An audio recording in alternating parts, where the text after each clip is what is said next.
Europe is fracturing. Hungary is no longer whispering its doubts about Brussels. It is building an entirely new alignment. Viktor Orbán's government has deepened energy ties with Moscow, welcomed billions in Chinese investment, and hinted that Hungary could one day drift toward the BRICS orbit.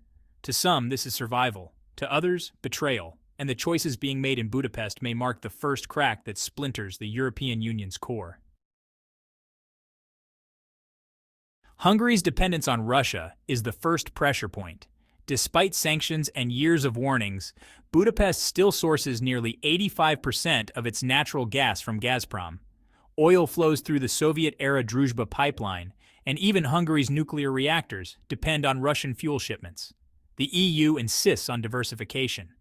Hungary instead expanded its Russian gas imports in 2023 and 2024, signing additional volumes when others were cutting back.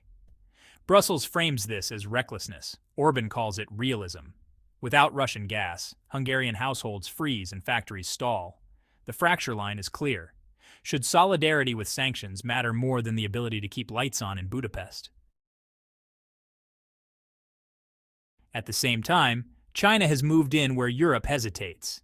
In 2024 alone, Chinese projects accounted for nearly half of Hungary's new foreign direct investment.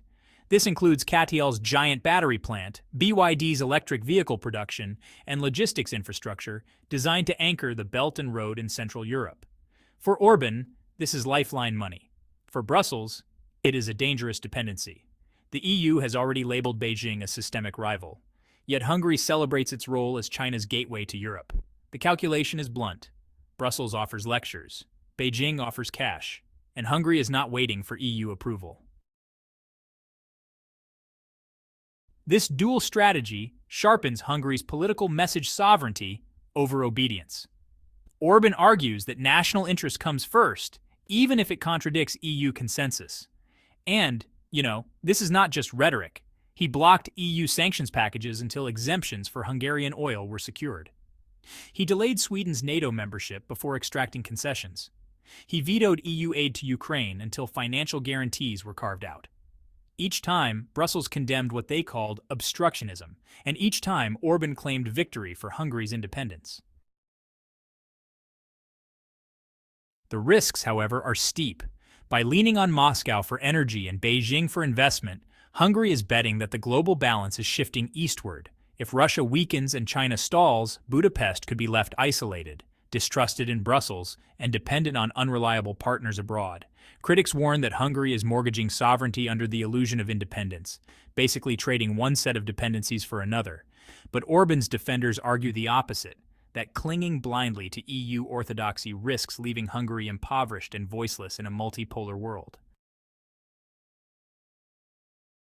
The EU's frustration is not only about Hungary's choices, but about the precedent. If Budapest can openly defy consensus, what stops Slovakia, Serbia, or even Italy from carving their own paths toward Moscow or Beijing? This is the fear that Hungary is not the outlier, but the first mover. Already, Serbia is deepening ties with China. Slovakia's Robert Fico has openly echoed Orbán's skepticism toward sanctions. Austria has resisted full decoupling from Russian energy. The EU's unity is brittle, and Hungary's defiance exposes the cracks. The appeal of BRICS adds another layer. In 2024, the bloc expanded, inviting Saudi Arabia, Iran, the UAE, and Egypt. Its economic weight now rivals the G7. For countries like Hungary, BRICS represents not only markets, but also an ideological alternative. A world where Western lectures on democracy are replaced with pragmatic deals on energy, finance, and trade. Hungary has not applied for BRICS membership, but officials have hinted at observer engagement. And in Budapest's rhetoric, the message is clear: Europe no longer monopolizes Hungary's future. The numbers back up the shift. IMF data shows Europe's share of global GDP slipping below 14% in 2025, while China and emerging markets expand their weight. Hungary sees the trajectory. Betting on Brussels feels like betting on decline. Betting on BRICS feels like placing chips on the rise.